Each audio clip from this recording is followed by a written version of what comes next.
غیر ملکی جریدے میں بانی پاکستان تحریک انصاف کا پاکستان مخالف مضمون، آپریشن گولڈ سمتھ کا تسلسل برقرار۔ ناظرین، بانی پاکستان تحریک انصاف کے شرانگیز بیانیے خود بانی پاکستان تحریک انصاف اور اس کی جماعت کے لیے وبال جان بنتے جا رہے ہیں۔ اب تک بانی پاکستان تحریک انصاف اور اس کی جماعت نے ریلیف کے حصول کے لیے جتنی کوششیں غیر ملکی مدد کے لیے کی ہیں، اس کی مثال کم ہی ملتی ہے۔ آپریشن گولڈ سمتھ سے لے کر امریکی کانگریس اراکین کے خط تک ان کی بے بسی کی کئی مثالیں موجود ہیں، مگر اس سے ان کو تاحال کچھ حاصل نہیں ہوا۔ ایک بار پھر بانی پاکستان تحریک انصاف کی جانب سے ٹائم میگزین میں ایک مضمون لکھا گیا ہے۔ یہ بھی آپریشن گولڈ سمتھ کے سلسلے کی نئی کڑی ہے۔ اس سے قبل بھی بانی پاکستان تحریک انصاف کے کئی مضامین کو آپریشن گولڈ سمتھ کی مد میں شائع کیا گیا تھا۔ تازہ مضمون میں بانی پاکستان تحریک انصاف نے ایک بار پھر بغیر شواہد کے ریاستی اداروں اور ریاستی شخصیات پر الزامات عائد کیے ہیں۔ ان الزامات سے ثابت ہوتا ہے کہ یہ اپنی ناکامیوں کو چھپانا چاہتا ہے اور اپنے مضمون مقاصد کا حصول چاہتا ہے۔ بانی پاکستان تحریک انصاف کی جانب سے یہ مضمون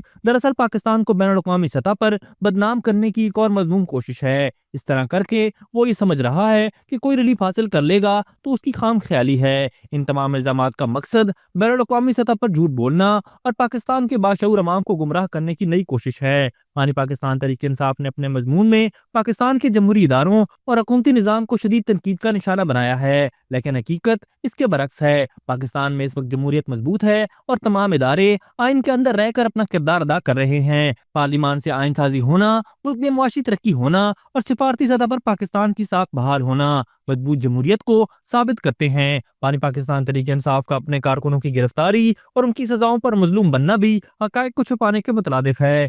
کیا جن سرپسندوں نے 9 مئی کو بغاوت کی کوشش کی ان کو گرفتار کرنا یا سزائیں دینا غلط ہے، اور کیا جن سرپسندوں نے 26 نومبر کو رینجرز اور پولیس اہلکاروں کو شہید کیا ان کے خلاف قانون کے مطابق کارروائی کرنا غلط ہے؟ کیا جن مجرمان کو 9 مئی کے حوالے سے سزا دی گئی انہوں نے اپنا اعتراف جرم نہیں کیا تھا؟ بانی پاکستان تحریک انصاف نے اپنے مضمون میں فوجی عدالت پر بھی تنقید کی ہے، حالانکہ جب یہ خود اقتدار میں تھا تو ان فوجی عدالتوں کا سب سے بڑا حامی تھا۔ جب شرپسند فوجی تنصیبات پر حملے کریں گے اور شہداء کی یادگاروں کو نظر آتش کریں گے تو آئین کے مطابق ان کے مقدمات فوجی عدالتوں میں ہی چلنے ہیں۔ بانی پاکستان تحریک انصاف صحافیوں کی آواز دبانے کی بات کرتا ہے، کیا اسے اپنا وقت بھول گیا ہے جب اس نے میڈیا اور صحافیوں کو دبانے کی کوشش کی تھی؟ موجودہ میڈیا لاز میں ترامیم بنیادی طور پر پہلے سے موجود قوانین کو مضبوط کرنا ہے۔ بانی پاکستان تحریک انصاف کا عالمی برادری سے اپیل کرنا اور پاکستان کی معاشی بحران کو اجاگر کرنا دراصل اس کی سیاسی چال بازیوں کا حصہ ہے۔ اس نے ہمیشہ اپنی سیاست کو عالمی سطح پر پاکستان کے مسائل سے جوڑنے کی کوشش کی،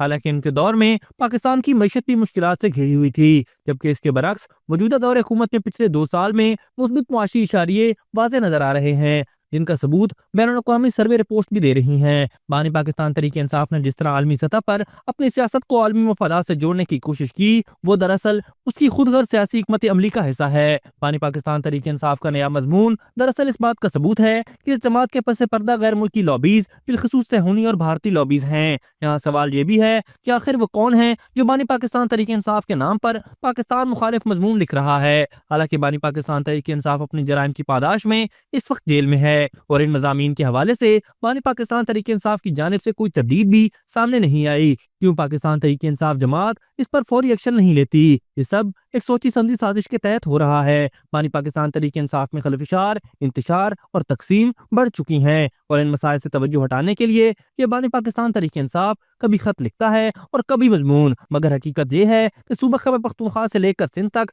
اس کی جماعت تقسیم کا شکار ہے، اور آنے والے وقت میں مزید تقسیم ہوگی۔ یہ ان تمام باتوں سے توجہ ہٹانے، ریاست پاکستان اور اس کے اداروں کو بدنام کرنے اور اپنی جماعت کو ایک بڑی جماعت اور خود کو نام نہاد رہنما کے طور پر پیش کرنے کی بھونڈی کوشش ہے۔ ابھی تک کے لیے صرف اتنا ہی۔ مزید دلچسپ اور تازہ ترین خبروں سے آگاہ رہنے کے لیے ہمارے چینل اسلام آباد انسائیڈر کو سبسکرائب کرنا مت بھولیے، اور اگر ہماری یہ ویڈیو آپ کو اچھی لگی ہے تو اسے لائک کر دیں اور اپنی قیمتی رائے کا اظہار نیچے دیے گئے کمنٹ سیکشن میں ضرور کریں۔